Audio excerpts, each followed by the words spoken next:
Welcome to Socializing Security, where every week we have a discussion about security, compliance, and beyond. Our goal is to learn and grow by socializing each week's topic with each other, our guests, and with you. A quick compliance note, this podcast is meant for informational purposes only and should not be considered legal or regulatory advice. We're glad you've joined us, and we hope you'll learn along with us.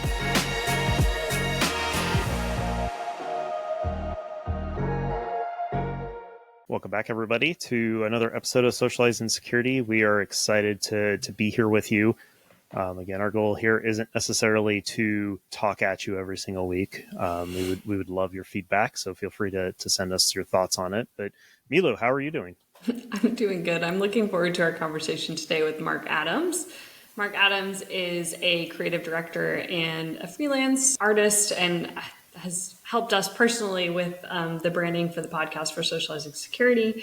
And we're just excited to have his conversation and looking forward to just hearing about what he's been working on. Yeah, I think everyone will find that Mark is a great personality. He really has a passion for the field of creative design, whether that be writing, whether that be graphic arts, whether that be brand development, is all areas where I've seen Mark just do phenomenal work. As we used to work with him and watched him actually create a very definitive brand that had a huge impact in the market that we were in. I would always look forward to chatting with him, and his random ideas are some of the best random ideas. Like I love a good thought-provoking exercise and throwing spaghetti against the wall and whatnot, but Mark just knocks out of the park every time. So was super excited to come together with him and come up with this time that, we'll soon be chatting with him. Yeah. So we're looking forward to bringing Mark on, and he'll tell us a little bit more about, some of the content strategy work he's been doing in brand messaging and development, and dipping his toes into generative AI and what it looks like for him when he's creating authentic brands and secure messages. So let's bring him on. I'm looking forward to having our conversation here with Mark. Mark is a former colleague of both Brian and myself, so we're very grateful that he's joined us today, and we would love to just you can say hi, Mark, and just kind of give us a little bit of a background of yourself. Well, hi, Mark. Just kidding. No, it's great to be here. I love listening to your podcast, so now I get to be in one. Yay. I work in the creative services field. I've served as a creative director, copywriter. I work on websites, brand messaging, branding, kind of the strategic stuff that helps move the needle. And a lot of my time has been in IT, but also I live in Texas, so of course I've done oil and gas and other things. I just feel like I'm pretty, well-rounded. I've done just about every kind of thing that you can ask someone to do in terms of branding, copywriting, website, collateral, all that good stuff. Grateful to have you on, Mark. Oh, thank you. Great to be here. So as we were talking before we hit record, as with any conversation in this field these days, it feels like AI is the inevitable thing. So we thought that maybe we'd roll straight into that with the recording, which is to really talk about AI in creative circles. So I, working as a writer, as a marketing person, I do a slightly different version of creative than you do, though you overlap with a lot of what I do. I see AI as kind of a adjunct to me. I don't see, at least not with any of the current iterations of AI, replacing me, though I think some companies do think that they can replace writers and people who do presentations and demos and things like that could have an AI come in and do those instead of me. But the reality is that, and the way that I use it in my day job, which is, hey, let's make me more efficient. Let's let it do some of the basic grunt work.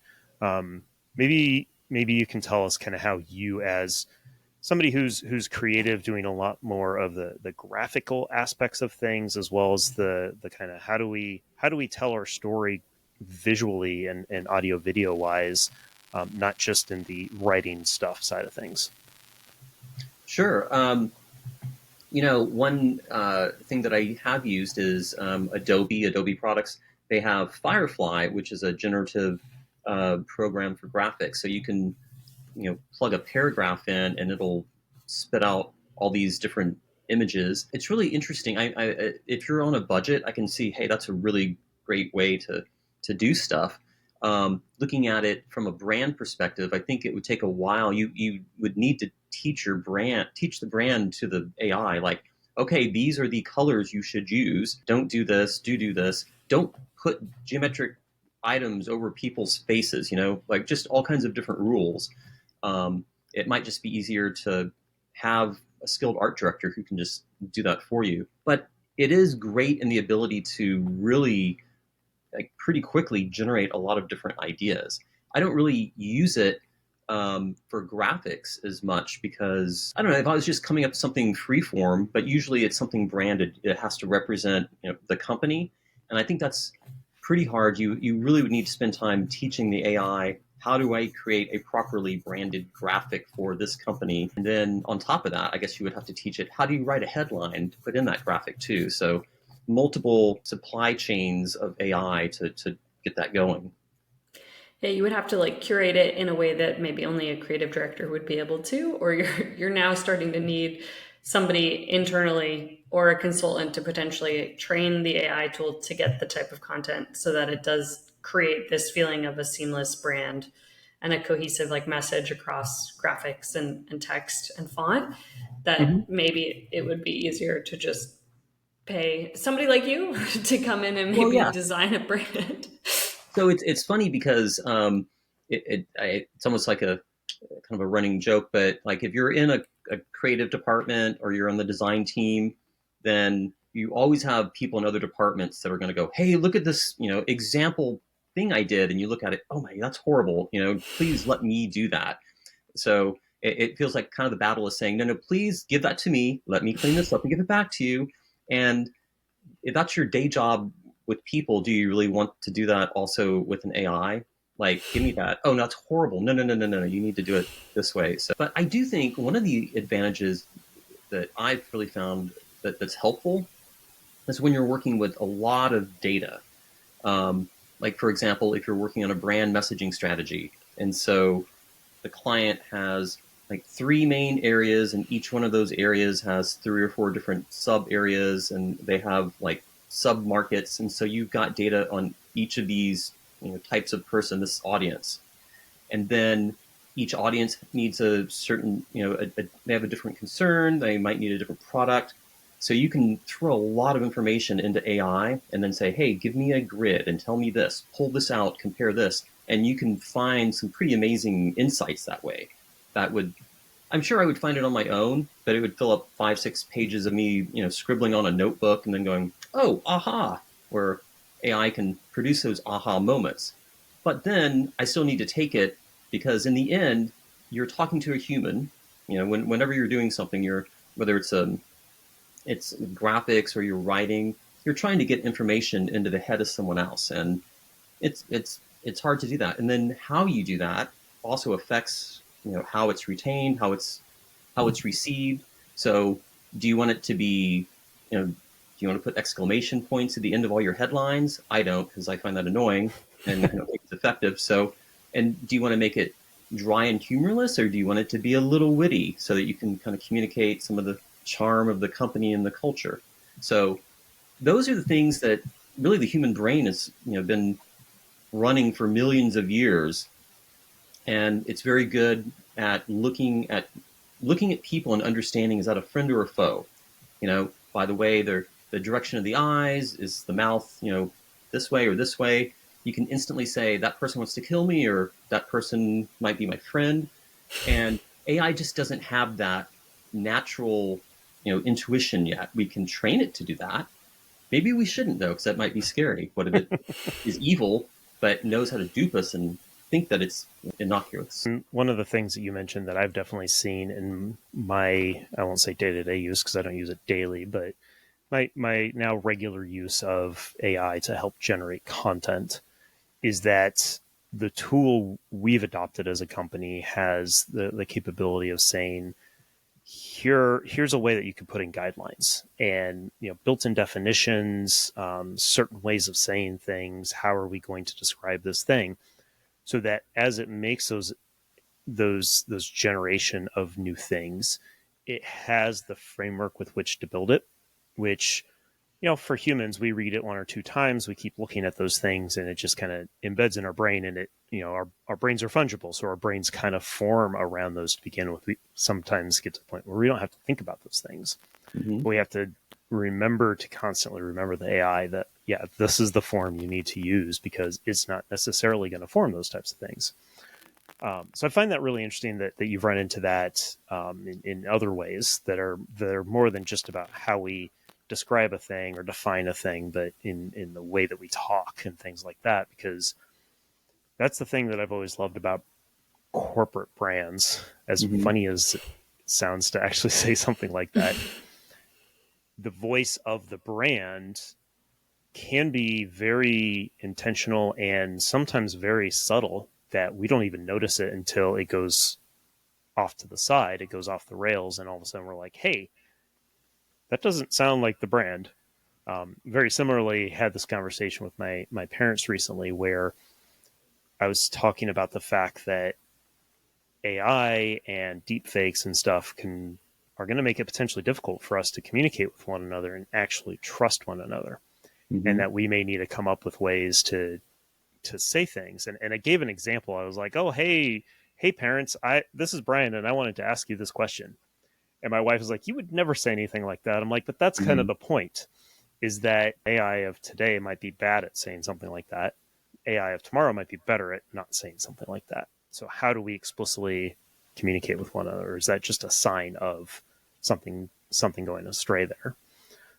So yeah, I found that really interesting, that's a perspective that you're using with AI in a much more creative way, where those subtleties matter a lot more. Absolutely. You can use AI to come up with themes. I find it, I don't really want it to write the headlines for me, but I would like it to come up with, give me 30 verbs that describe the 5 benefits of this company, and let it, suggest some things like, oh, that's a good one, and I can build from there. So it can really help you identify sets of things that you can then take and work on. So it accelerates some aspects of it. And I'm very appreciative of that when it helps me. Yeah. Yeah, I think this is I think something Brian and I have talked about a lot is very much that we're like, yes, we're using these things in our day to day. We're seeing them as something to help us be more productive, more efficient, potentially more creative, even with sparking some of those ideas of being like, oh, we hadn't thought about it that way, or somebody took that mental effort off, right? And now we can actually customize it and make it sound like us and align with the brand or the policy, whatever it is we might actually be working on. I think it's refreshing to hear that that's kind of how you're experiencing it as well, that you're like, wow, it's just like another tool in my tool belt at the moment, and I'm finding it useful. I do think that conversation around authenticity is interesting as well. If we're thinking about creating a corporate brand for an organization, I'm sure there are a lot of people that are starting to use ChatGPT as an example to create like logos and stuff like that. And obviously you can't copyright them if they're created by generative AI, and you specifically have to like call that out that you created it with that. But it also just potentially creates issues with maybe somebody else is getting that same logo if they're putting in the same descriptors, right? I feel like you're potentially losing even more authenticity if you're starting to create the actual branding, the logo, the design with these tools. I think that's fascinating. To me, it would be much easier to think that someone would come up with the same headline independently. Like, our brand is blah, blah, blah. Well, I could see 2 different companies arriving at that, but to arrive at the same logo, that seems, you didn't really try. You weren't really creating one in the first place that was very special. It is like a face. It's the face of the company, and it needs to be distinctive. It needs to be tied to their mission. And so it would seem that if AI generated, hey, here's a logo for this, I would think, okay, that's you're about 10 iterations short of coming up with something unique. Let's keep pushing it till it has to be tied, to the company. It can't just be a generic, our company's name, Banana. So we have a banana. Well, that's a little boring. Maybe a letter needs to have a peel on it, or there's something else. But it really does take that. We call it creativity, but creativity, in a way, is taking a large model of data and looking for interesting patterns and doing something that people didn't expect. That when they look at it, they go, oh, wow. And then it seems so simple, they think, well, I could have done that myself. But of course, that's why they hired you. So eventually AI might get there, but it will be, you just need a really large data set to run through and have people vote on things, like have AI multiple steps say, hey, 10,000 people, what do you think of these two things? And then go, oh, okay. And then generate more and do that 100 times. And eventually maybe it can come up with a perfect logo. I like that concept of humans talking to humans. AI can get in the way of that. Like it can destroy that chain of authenticity if a human, especially if a human doesn't even review it, which is just scary. But having that concept of, hey, we want to humanize this, which means that go create me a logo, and then I'm going to look at that logo and I'm going to share it with a bunch of people, and we're going to put together some feedback, and we're going to ask it for another iteration, and to loop that, to inject humanity into it, I guess, because there's a lot of different iterations of AI out there. It's all about what the model is, what it's been trained on, and where it's making its inferences from can make a huge difference, and that sometimes you have to inject that in there. So the idea of the uncanny valley, as one of my favorites. CGI got really, really good. I think Tomb Raider was a good example. Like they showed the first thing and it's so pixelated and it looks like a Cybertruck. It's all pointy, and they got better and better and better up to a point where instead of thinking, hey, this animated character is getting better, you think, whoa, what the heck happened? That looks really weird. And again, it goes back to the fact that like our brains are used to looking at faces and getting a lot of information about the current situation. Is this person here to help me, hurt me, steal my food, whatever? And so the uncanny valley just violates some rules that the computer didn't, or even the programmers didn't quite understand, because they produced something that instead of being nice, it's like, that's really off-putting. I feel like that. I really like the writing that I do. I take pride in it. So when I see AI spit out a bunch of stuff and I read it, it's just like, ugh, I can't read this. And there's so many things I see online, like social media. I guess it's clickbait, but wow, it's an interesting headline. I kind of want to read that. And then I'm reading it, and I feel like I'm reading the same information over and over, said different ways. Like, there is a fire in Ohio. This fire that happened in Ohio, the rapid oxidation that occurred in the Midwestern state, blah, blah, blah. I'm like, okay, but what happened? Tell me something new. You're rearranging things. That's the thing, is how do you get it to create a story and tell a story? We're all natural storytellers, and AIs are unnatural storytellers, and they're trying to make it sound natural. So to me, that's fascinating, is to how do you prompt it to give you something useful? And can I tell you one example? I was coming up with a campaign for a company, and so they have the name Hello in their name. So for brand recognition, I wanted to have Hello in there. Well, here's the premise. So it's goodbye something, which is a problem, and hello, the solution. So I ended up in AI turning that into a formula and giving it a lot of data and saying, okay, I would like you to write 100 headlines using the formula X, A, hello, Y, where X is an English word or phrase meaning goodbye, where A is a problem caused by a certain audience for this company, and then hello is hello, and Y is the solution for that problem. And then you hit, and then it spits out 100, and they're mostly bad, and some you're like, well, that's pretty good. But it puts you in the right direction. You can take those and work with them and move them around. But it does the work that you would do, in a few hours of just brainstorming on a whiteboard, but it just gives it to you right then and there, so you can cut to the chase and iterate faster. And it's kind of fun for me, who, when I was a kid, I love programming, basic and stuff like that. So it makes me feel like, once again, I can kind of call myself a programmer because I'm doing it on AI. I was going to say, you described talking to a computer in its own language. because you're giving it a formula, you're giving it an equation, and letting it do the throwing spaghetti against the wall. Mm-hmm. And then Or the monkey in the Shakespeare typewriter. Yeah. That was the other analogy I was going to throw out there too. As we kind of come to the last part of this, we've been talking a lot about AI. We've talked about AI before. It's obviously a huge topic. I wanted to bring secure into the conversation since that is, the name of the podcast and all that. Mm-hmm.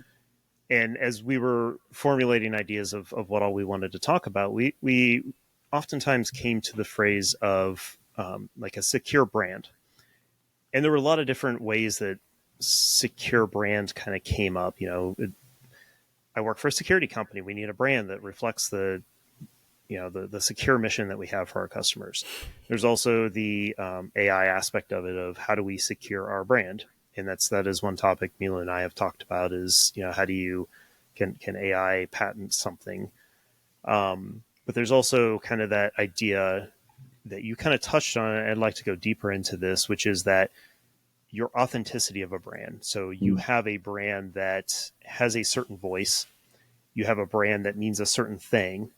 One of the great examples is Wendy's. Their social media voice is very, I guess maybe rugged. It's very personable. Like you could tell they're human beings on the other end of that social media account, and it fosters a lot of goodwill to them.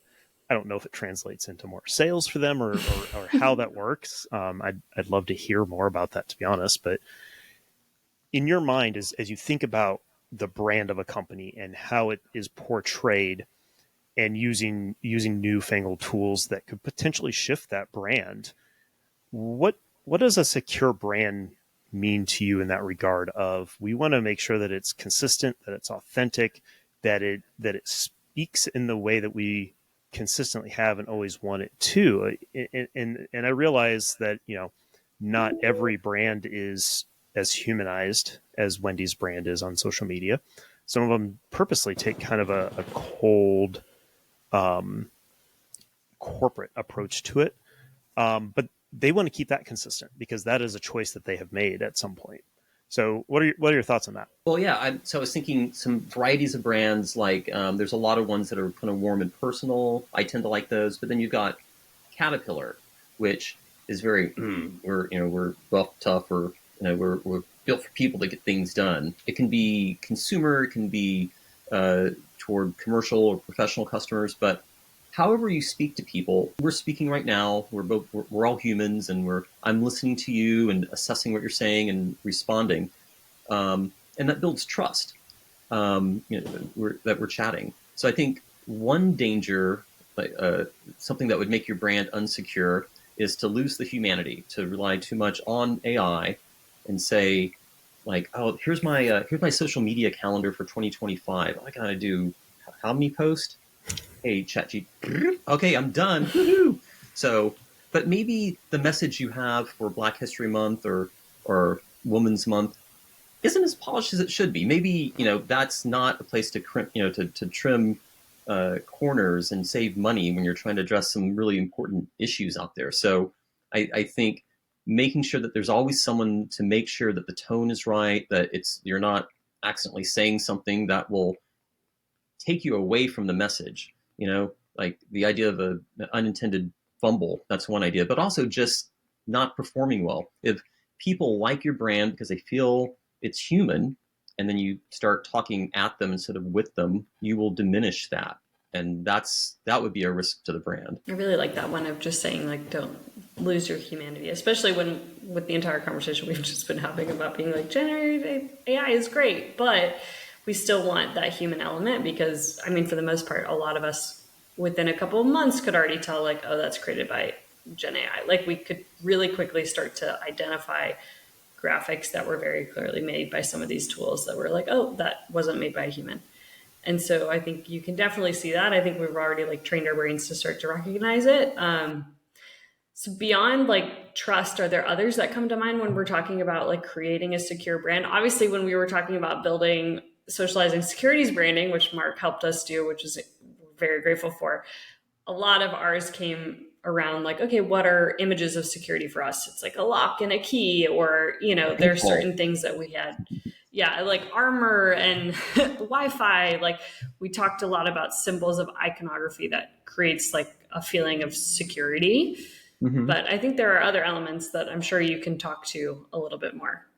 Well, and so like socializing security is a good example because it's not a bank vault or a lock, or it's not the emphasis on security. The graphics look like little people that are communicating, and it's focusing on the socializing, which is positive, as opposed to security, which is necessary, but it's a little dark. It's not warm and fluffy for sure. So socializing is. So we led with a more positive message, and I think in general that makes that makes for better recall. There's a study a long time ago.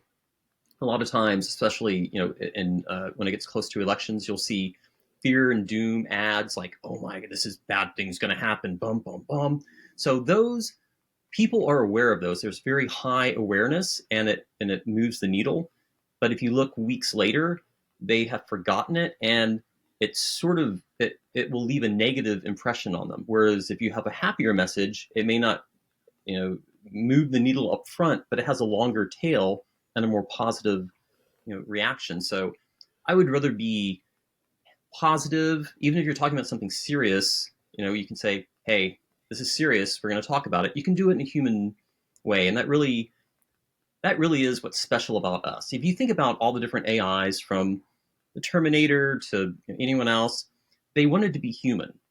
Like Pinocchio, all they want to do is be human, and we're teaching them to be more like us, even though they're completely different. So let us not forget to be like us and turn ourselves over to AI. Some of us can be kind of scary sometimes, but yeah, that's definitely, as we talk about socializing security and the graphical elements that we used, definitely like to have that lighter touch. We wanted to make it more human. So yeah, when you look at some of the logos we use, we use a shield in some places, but very sparingly, and with the focus really being on what we like to call the little worms with the RF signals coming out of them to indicate that communication aspect of things, because that's more what we want to have, is that communication aspect, and making sure that the elements of what we want people to come away from with this are talking. It's communication, it's understanding. It's not about, hey, there's this doom and gloom. We're not going to give you prescriptive guidance on any of this stuff.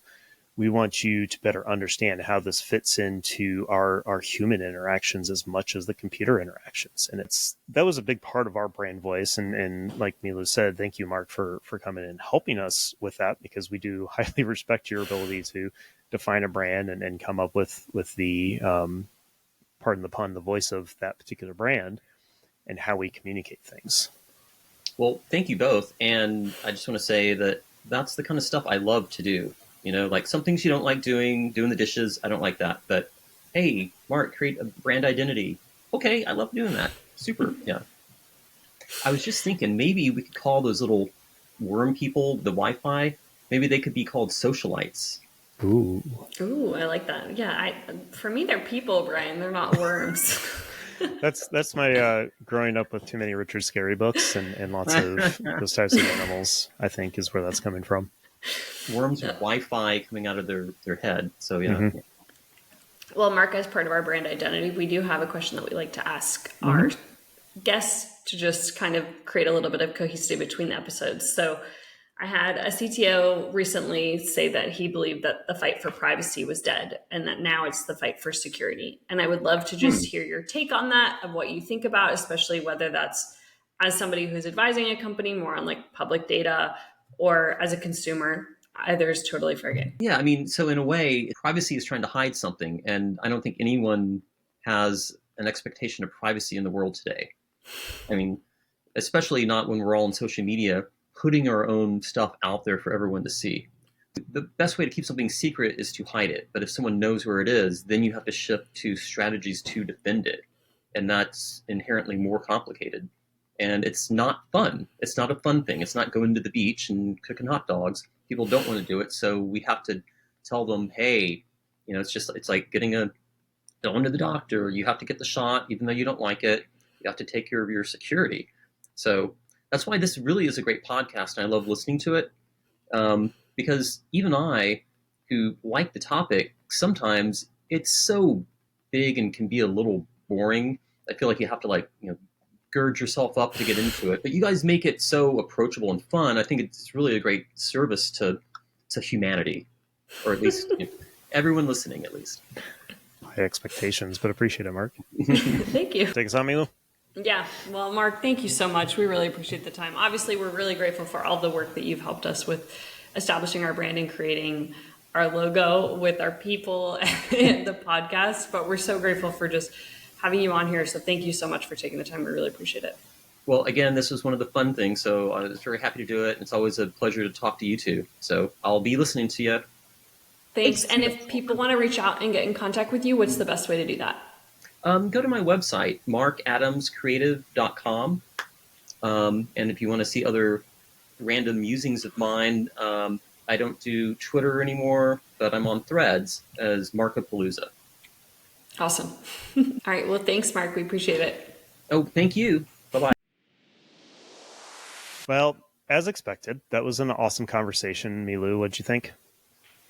Oh, it was so great. I mean, one, it's always just like great chatting with Mark. I think he's just like such a wonderful person, and hearing, what he's been working on and also the way that he thinks about things. I feel like you can just tell that he's a creative, just also in how he responds to our questions and just the work that he's doing and stuff. He's a delight. Totally. I didn't expect us to really focus on AI quite that much, but I'm glad we did, because one, it validated a lot of the ways that I've been using AI, which is, don't use it to create content. Like, I went in at first, I'm like, oh, cool, it'll be easy to create these blogs, and I'll just give it the transcript from this presentation that I did. And, it's a 20-minute presentation. I should be able to get 3 or 4 blog posts out of it. And it was like, no, this is all crap. I don't like any of these.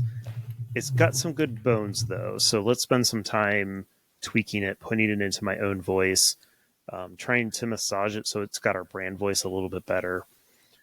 And to hear that he's using it in that kind of same way, but maybe even taking it another level further down. Probably one of my biggest takeaways talking to him was using AI for the minutia side of things. So what he said, give me the 30 verbs that describe this particular thing. I'm like, that may be a better approach to it. Is let's start with, instead of asking it for the big tent piece of things, let's go with the little tiny things. So great insights from Mark on somebody who, the promise of AI has been, let's take away the piddly stuff that we don't want to do so that we can do the cool stuff like art.